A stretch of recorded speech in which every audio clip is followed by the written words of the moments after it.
오늘 우리 주시는 하나님 말씀은 로마서 14장 7절부터 9절 말씀입니다. Сегодня нам дано Слово Божье. Послание к римлянам, 14 глава, 7 по 9 стих.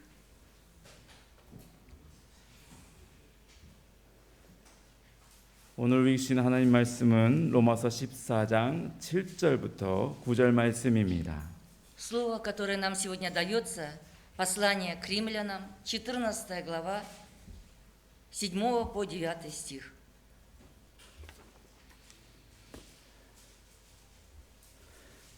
우리 한 목소리로 같이 한번 읽겠습니다. Давайте прочитаем все вместе. «Ибо никто из нас не живет для себя, и никто не умирает для себя. А живем ли, для Господа живем, умираем ли, для Господа умираем. И потому, живем ли или умираем, всегда Господни. Ибо Христос для того и умер, и воскрес, и ожил, чтобы владычествовать и над мертвыми, и над живыми». Аминь. 샬롬, 주님의 평화가 여러분 모두에 있기를 소망합니다. Шалом, да пребудет мир Божий со всеми вами. 아멘. 오늘 말씀을 보면 그리스도께서 죽었다가 다시 살아나신 이유가 기록되어 있습니다. В сегодняшнем Слове Божье записана причина, почему Христос умер и воскрес. 그것은 죽은 자와 산 자의 주님이 되시기 위함입니다. Это для того, чтобы стать Господом и над мертвыми, и над живыми. 아멘. 예수가 그리스도이심을 믿는 자의 주님이 되시기 위함입니다. Ради того, чтобы стать Господом для тех, кто верит, что Иисус есть Христос. Аминь. 예수님을 믿는 자가 살아 있어도 주님의 것입니다. Верующие в Иисуса, живем ли, принадлежим Господу. 예수님을 믿는 자가 죽어 있어도 다 주님의 것입니다. Верующие в Иисуса, умираем ли, всегда принадлежим Господу. 여러분, 우리가 주님의 것이 되는 것이 왜 중요합니까? Дорогие верующие, почему для нас важно быть Господними? 주님의 것이 될 때 하나님 앞에 산 자가 되기 때문입니다. Потому что когда мы принадлежим Господу, мы становимся живыми перед Богом. 우리가 주님의 것이 될 때 하나님께 영광이 되기 때문입니다. Потому что когда мы Господни, мы становимся славой Бога. 우리가 주님의 것이 될 때 죄로부터 구원받는 삶을 살게 되기 때문입니다. Потому что когда мы Господни, мы будем жить жизнью избавления от греха. 그러므로 여러분, 내 자신이 주님의 것이 되었다는 것을 기뻐하시기 바랍니다. Поэтому, дорогие верующие, радуйтесь, что вы Господни. 내 삶이 주님의 것이 된 것을 기뻐하십시오. Радуйтесь, что ваша жизнь принадлежит Господу. 나의 하루하루가 주님의 것이 되었다는 것을 기뻐하십시오. Радуйтесь, что каждый день принадлежит Господу. 성경은 내가 살든지 죽든지 주님의 것이 되었다고 증거합니다. Библия свидетельствует, живем ли мы или умираем, всегда Господни. 여러분, 누가 죽은 자를 귀하게 생각합니까? Дорогие верующие, кто дорожит умершим? 온 세상은 산 자를 위하여 일합니다. Весь мир ведь трудится ради живых. 누가 죽은 자를 위하여 일을 하고 돈을 법니까? Кто трудится и зарабатывает деньги ради умерших? 우리가 돈을 벌고 일하는 것은 다 산 자를 위하는 것입니다. Мы все трудимся и зарабатываем деньги для живых. 정부가 있는 것도, 법이 있는 것도, 회사가 있는 것도, 학교가 있는 것도, 병원이 있는 것도 다 산 자를 위한 것입니다. Правительство, законы, компании, школы и больницы существуют для живых людей. 죽은 자를 위해서는 오직 무덤만 있을 뿐입니다. А для умерших людей есть только могила. 어느 누구도 죽은 자를 산 자만큼 귀하게 생각하지 않습니다. И поэтому никто не дорожит умершими так, как живыми.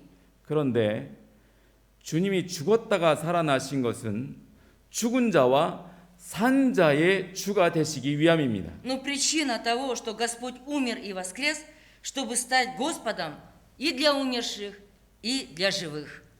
가만히 순서를 보면 산 자보다 죽은 자가 먼저 나와 있습니다. Если вы внимательно посмотрите на порядок Писания, то вы обратите внимание, что о умерших говорится прежде, чем о живых. 이처럼 주님은 죽은 자나 산 자나 모두 똑같이 귀하게 여긴다는 것입니다. Это означает, что Бог ценит и живых, и мертвых. 그런데 여기서 중요한 것이 있습니다. Но вот здесь есть что-то очень важное. 내가 주님의 것이 되는 것이 내 자신이 잘났기 때문에 주님의 것이 되는 것이 아니다라는 것입니다. Здесь говорится, я стал Господним не потому, что я достаточно хорош. Это не так. 내가 뭐 돈을 잘 벌고 혹은 잘생기고 공부를 잘해서 주님의 것이 되는 것이 아니라는 것입니다. Это означает, я стал Господним не из-за того, что хорошо зарабатываю деньги, не из-за того, что хорошо учусь. 내가 주님의 것이 되는 것은 오직 주께서 나를 위하여 죽었다가 살아나셨기 때문이라는 것입니다. Я стал Господним благодаря Господу, который умер за меня и воскрес. 그래서 하나님은 나를 주님의 것이 되게 하시고 하나님 아버지께 영광이 되게 하셨다는 것입니다. Вот почему Бог позволил, чтобы я стал Господним и славой для Бога Отца. 나의 삶이 헛되지 않게 하나님의 영광이 되게 하셨다는 것입니다. Это значит, чтобы я стал славой для Бога, и жизнь моя не была напрасной. 우리는 이 귀한 복음의 진리를 잘 깨닫지 못합니다. Мы не до конца понимаем истину этого драгоценного Евангелия. 그래서 내 자신이 이 세상에 잘 되어야 하나님께 영광이 된다고 생각합니다. И поэтому думаем так. Для Бога станет слава, если я буду преуспевать в этом мире. 내 자신이 돈을 많이 벌어야 하나님께 영광이 된다고 생각합니다.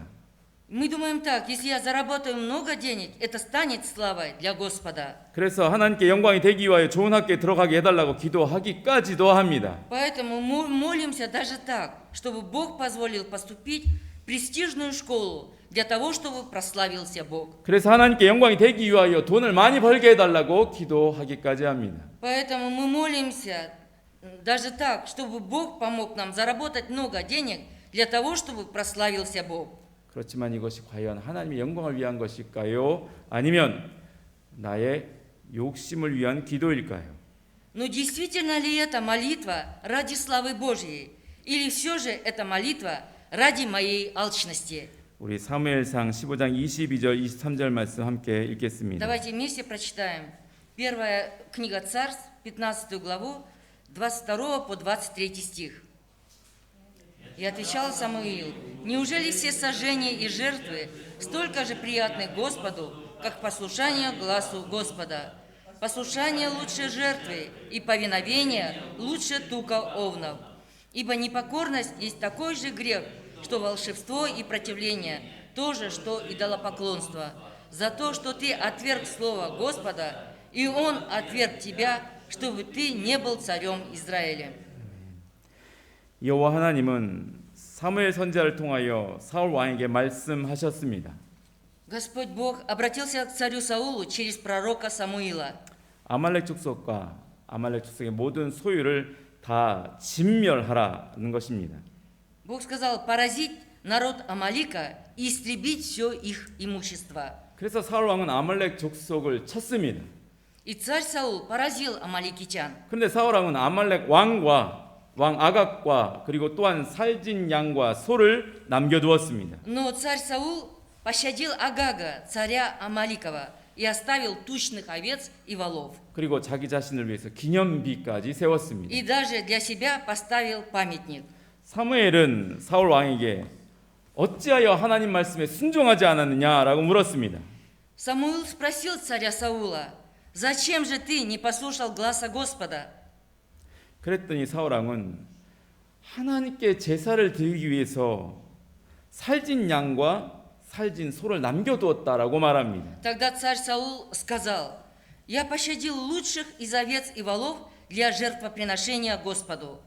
여러분, 하나님이 사울을 왕으로 세운 것은 사울이 자신을 작게 생각하였기 때문입니다. Дорогие, Бог утвердил Саула царем, потому что Саул себя считал самым малым.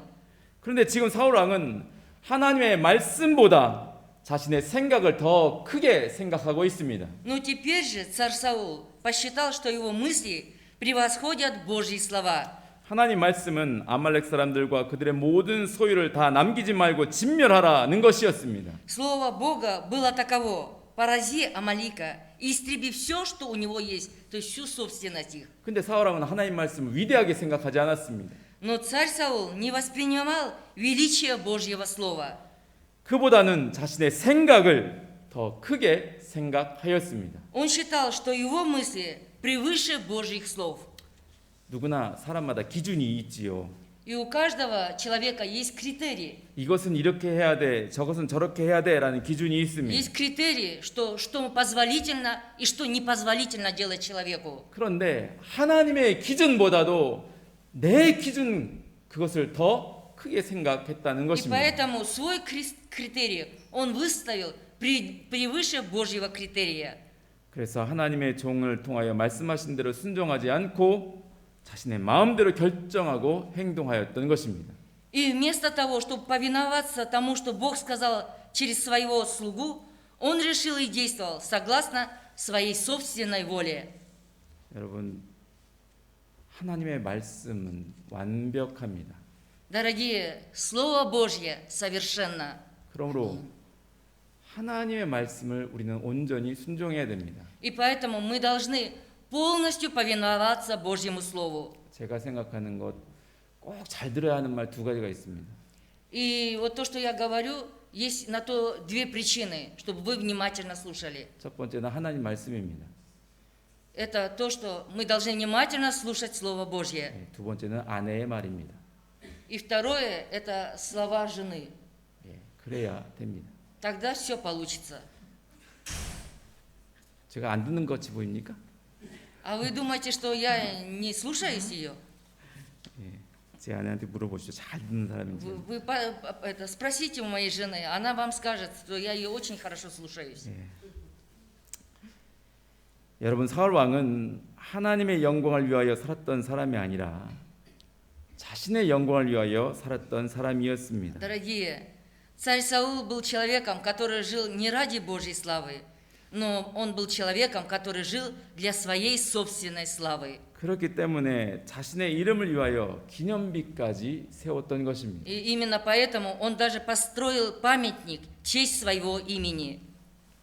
성경에 하나님은 이런 사울 왕을 버리셨다라고 기록합니다. И в Библии написано так, что такого царя Саула отверг Бог. 여러분, 버렸다는 것이 무엇입니까? Дорогие верующие, что значит слово «отверг»? 사울 왕을 하나님의 소유로 삼지 않았다는 것입니다. Это означает, что царя Саула Бог не признал своей собственностью. 사울 왕이 이제 더 이상 하나님의 것이 되지 않았다는 것입니다. Это означает, что царь Саул больше не принадлежит Богу. 사울은 이스라엘 왕이고 스스로 기념비까지 세웠지만 하나님은 그를 쓰레기처럼 버리셨다는 것입니다. Хотя Саул был царем Израиля, и он воздвигнул себе памятник, превознес свое имя, но Бог бросил его, как мусор. 버린 것, 이것이 거역하는 사울 왕에 대한 최고의 벌이었습니다. Бросить – это высшая мера наказания для мятежного царя Саула. 여러분, 우리 모두가 하나님의 것이 되기를 간절히 소망합니다. Дорогие, я искренне желаю, чтобы все мы были Господними. 내가 결코 잘나서 하나님의 것이 되는 것이 아닙니다. Не из-за того, что я достаточно хорош, и поэтому я стал Господним. Нет. 죽었다가 다시 살아나신 예수님 때문에 나는 하나님의 것이 될 수 있는 것입니다. Но благодаря Иисусу, который умер и воскрес, я могу стать Господним.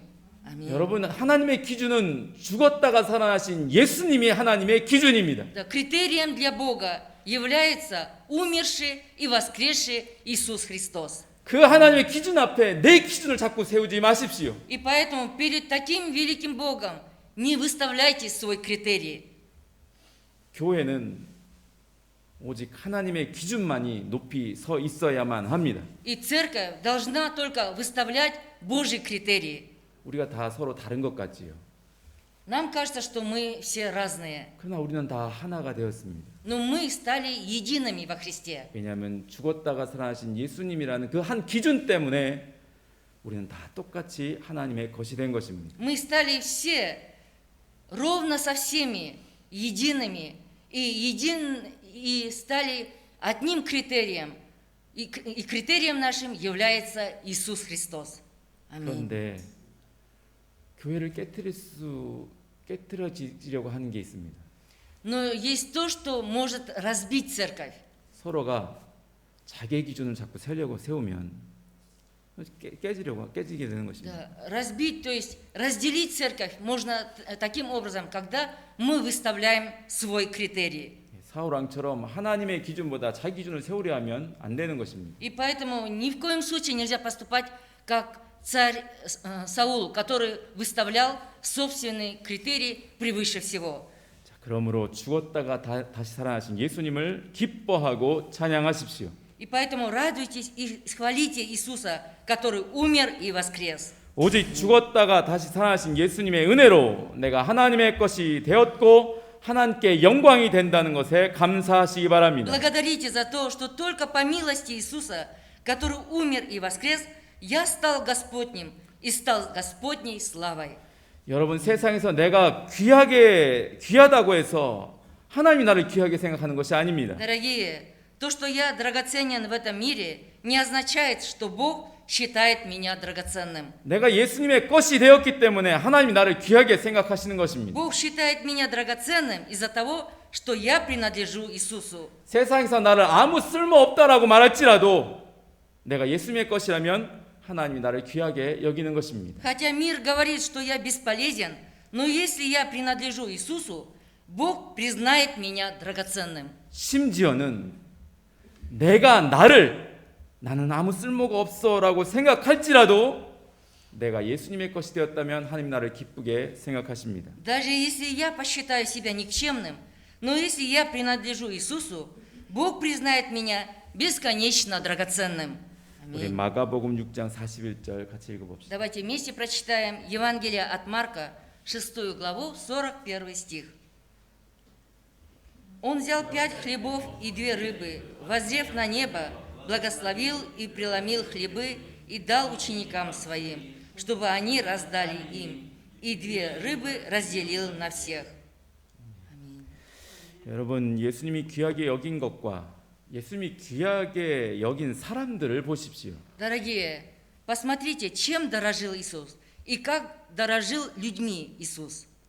예수님이 떡 5개와 물고기 2마리를 가지셨습니다. Иисус взял 5 хлебов и 2 рыбы. 떡 5개와 물고기 2마리가 5천 명이 넘는 사람한테 무슨 소용이 있겠습니까? Ну вот какая польза для более 5000 человек от 5 хлебов и 2 рыбок? 모든 사람들은 그걸 귀하게 생각하지 않았습니다. Все люди не сочли бы это за ценность. 그런데 예수님이 그것을 가지셨을 때 하나님이 영광을 받으셨습니다. Но когда это взял Иисус в руки, то Бог принял славу. 그리고 사람들이 저것은 아무것도 아니야 라고 생각하였던 그 떡 5개와 물고기 2마리로 하나님의 영광이 나타난 것입니다. Слава Божья явилась через 5 хлебов и 2 рыбы, о которых люди думали, ничего в этом ценного нет. 여러분 주님 앞에 여러분 혼자 기도할 때 어떤 생각이 듭니까? Дорогие, о чем вы думаете, когда молитесь в одиночестве перед Господом? 제가 목사이지만 어떻게 기도해야 할지 모를 때가 많이 있습니다. Хотя я пастор, но я часто не знаю, о чем молиться. 세상은 온통 강대국을 중심으로 떠들고 있습니다. Весь мир шумит, гудит вокруг великих держав. 뉴스만 보면 하루도 미국, 러시아, 중국 이야기가 빠지지 않습니다. Если вы посмотрите новости, ни на один день не прекращаются истории о Америке, России и Китае. 세상은 온통 강한 사람들을 중심으로 돌아가고 있는 것 같습니다. И кажется, что весь мир вращается вокруг сильных личностей. 그런데 하나님의 나라는 지금 어떻게 이루어지고 있는지 잘 모르겠습니다. Но я не знаю, как сейчас утверждается Царствие Божие. 생각해 보면 주님은 예루살렘이 아니라 베들레헴이라는 작은 마을에서 태어나셨습니다. Если задуматься, Господь родился не в Иерусалиме, а в маленьком селении Вифлееме. 모든 사람들이 예루살렘 성전과 예루살렘 궁전 왕궁에 주목할 때 주님은 베들레헴 작은 마을에서 태어나셨습니다. Когда все люди сфокусировали внимание на Иерусалимский храм и Иерусалимский дворец, Господь же родился в маленьком селении Вифлееме. 지금도 하나님의 나라는 세상이 주목하지 않는 아주 작은 곳에서 은밀하게 이루어지고 있을 것입니다. Даже и сейчас Царство Божье тайно утверждается в очень маленьком месте, на которое мир не фокусирует внимание. 여러분, 하나님이 왜 아벨의 제사를 받으신 것입니까? Дорогие, почему Бог принял жертву Авеля? 아벨은 그 아버지 아담으로부터 죄의 결과와 하나님의 구원에 대한 이야기를 들었을 것입니다. Авель, должно быть, слышал от своего отца Адама о последствиях греха и Божьем спасении. 하나님이 한 제물을 죽여서 가죽옷을 만들어 주셔서 죄인들의 수치를 가려 주었다는 것을 들었을 것입니다. Он, должно быть, слышал, как Бог, убив жертву, сделал из нее кожаные одежды, чтобы покрыть позор грешников. 그리고 여자의 후손이 자신을 구원할 것을 들었을 것입니다. И он, должно быть, слышал, что потомок от женщины спасет его. 아벨은 하나님의 말씀을 높이 경배하였습니다. Авель высоко почитал Божье Слово. 그래서 높이 제단을 쌓고 하나님의 말씀대로 한 양을 죽여서 하나님께 제사를 드렸습니다. Он построил высокий жертвенник и, заколов овцу, по Слову Божьему, принес Богу жертву. 하나님 말씀을 높이고 그 앞에 자신을 낮추어서 하나님께 제사를 드렸던 것입니다. Принося жертву Богу, он превозносил высоко Божье Слово и смирил себя перед Ним. 그래서 하나님은 아벨과 그의 제사를 받아 주셨습니다. Вот почему Господь презрел на Авеля и на дар его. 하나님은 아벨을 하나님의 것으로 삼아 주셨습니다. Господь признал Авеля, что он является Господним. 여러분, 성경을 잘 살펴보십시오. Дорогие, внимательно прочитайте Библию. 세상에서 주목하는 사람을 하나님이 자신의 것으로 삼지 않았습니다. Человек, на которого фокусирует внимание мир, Господь не признает его своим. 하나님은 위대하신 하나님 말씀 앞에 자신을 낮추는 사람을 귀하게 보시고 자신의 것으로 삼으셨습니다. Господь ценит тех, кто смиряет себя перед величественным Божьим Словом и признает их своими. 위대하신 하나님의 말씀은 말씀이 육신되어 죽었다가 살아나신 예수님이십니다. Великое Божье Слово – это Иисус, Слово которого, став плотью, умерев, вновь ожило.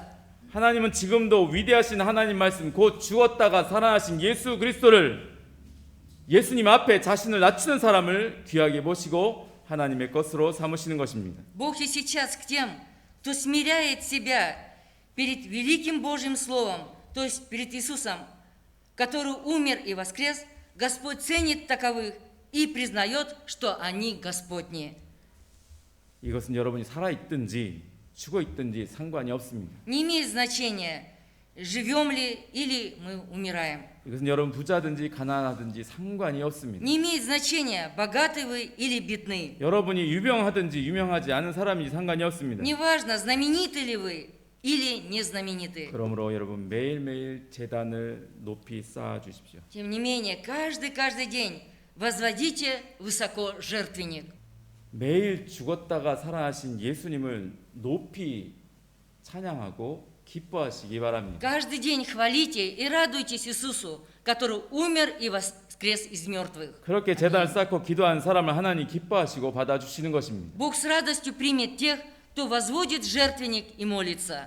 그렇게 제단을 쌓고 기도한 사람을 하나님이 귀하게 보시고 하나님의 영광이 되게 하실 Те 것입니다. люди, которые возводят жертвенники и молятся, они будут почтены Богом и станут славой для Бога. 저 또한 제 자신과 여러분을 위해서 기도합니다. Я тоже молюсь и за себя, и за вас. 물론 여러분의 건강과 가정과 재물을 위해서도 기도합니다. Конечно, я также буду молиться за ваши семьи, здоровье и материальные блага. 그러나 가장 중요한 것은 여러분이 주님의 것이 되게 해달라고 기도합니다. Но самое главное, я молюсь, чтобы вы все стали Господни. 그래서 여러분의 삶 모든 것을 통하여서 하나님의 영광이 나타나게 해달라고 기도합니다. И я молюсь о том, чтобы слава Божья явилась через вашу жизнь. Аминь. 어떤 아버지가 큰 집을 짓고 있었습니다. Некий отец усердно работал, чтобы построить большой дом. 그때 아주 어린 아이가 아빠를 돕겠다고 한 조그만 돌을 가져왔습니다. В то время еще совсем маленький сын принес отцу один маленький камешек, чтобы помочь своему отцу. 아빠가 그 조그만 돌을 야 이거 쓸모없어 하고 버렸을까요? Как вы думаете, отец выбросил этот маленький камешек, сказав, что он ни к чему? 그 돌을 귀하게 여기고 그 집의 가장 귀한 곳에 사용하였습니다. Он дорожил этим маленьким камешком и использовал в самом важном месте при строительстве дома. 성경에는 이러한 얘기가 수두룩하게 많습니다. И об этом такой истории в Библии очень много. 요한계시록 3장 12절 보면 이기는 자를 향하여 하나님의 성전에 기둥이 되게 하시라 약속이 있습니다. Если посмотреть Откровение Иоанна Богослова, 3 главе 12 стихе, есть обещание о том, что побеждающего сделаю столпом в храме. 우리 12절 말씀 같이 읽어봅시다. Давайте прочитаем Откровение 3 главу 12 стих вместе. «Побеждающего сделаю столпом в храме Бога моего, и он же не выйдет вон. И напишу на нем имя Бога моего, имя града Бога моего, нового Иерусалима, исходящего с неба от Бога моего, и имя мое новое». 아멘. 아멘. 여기서 이긴다는 것은 죽었다가 살아나신 예수님을 높인다는 것을 의미합니다. Побеждающего здесь сказано, это значит Иисуса, умеревшего и воскресшего, мы будем превозносить. 그러한 자를 성전에 기둥이 되게 하시겠다는 И 것입니다. вот такие станут столпом в храме. 여러분 생각해 보십시오. Дорогие, давайте подумаем, 나의 삶이 위대하신 하나님 앞에 무슨 소용이 있습니까? какой толк от моей жизни перед таким великим Богом? 나의 생명을 드린다고 해서 하나님 앞에 무슨 유익이 있겠습니까? Какая польза перед великим Богом, даже если бы я отдал свою жизнь? 하나님은 나를 긍휼히 여기시고 주 예수의 이름으로 나를 받아 주시는 것입니다. Но Бог помиловал, то есть жалился надо мной и принял меня во имя Господа Иисуса. 우리의 하루하루가 아무 쓸모가 없는 것 같고 허무한 것 같아도 주님의 것이 되는 것을 기뻐하면서 기도하기 바랍니다. Даже если каждый день кажется нам тщетной и бесполезной, давайте с радостью молиться, что мы стали Господними. 하나님이 나의 오늘을 귀하게 여기시고 버리지 않으실 것입니다. И Бог будет высоко ценить сегодняшний день и не оставит нас без внимания. 하나님이 나의 오늘을 귀하게 여기시고 버리지 않으시고 하나님의 영광이 되게 하실 것입니다. Бог пощадит мой сегодняшний день и сделает его Господней славой. 나는 하나님이 나의 하루를 어떻게 사용할지를 잘 모릅니다. Я не знаю, как Бог будет использовать меня. 그러나 만일 내가 나를 위하여 죽었다가 살아나신 예수님을 기뻐하면서 기도하면 하나님이 나의 하루를 하나님의 것이 되게 하실 것입니다. Но если я молюсь, радуясь Иисусу, который умер и воскрес ради меня, тогда Господь мой день сделает Господним. 그리고 우리는 잘 보이지 않지만 하나님의 성전이 기둥이 되도록 나를 사용하실 것입니다. И хотя мы не можем видеть нашими глазами, Господь будет использовать меня как столб в храме Божьем. 기도하시겠습니다. Давайте помолимся.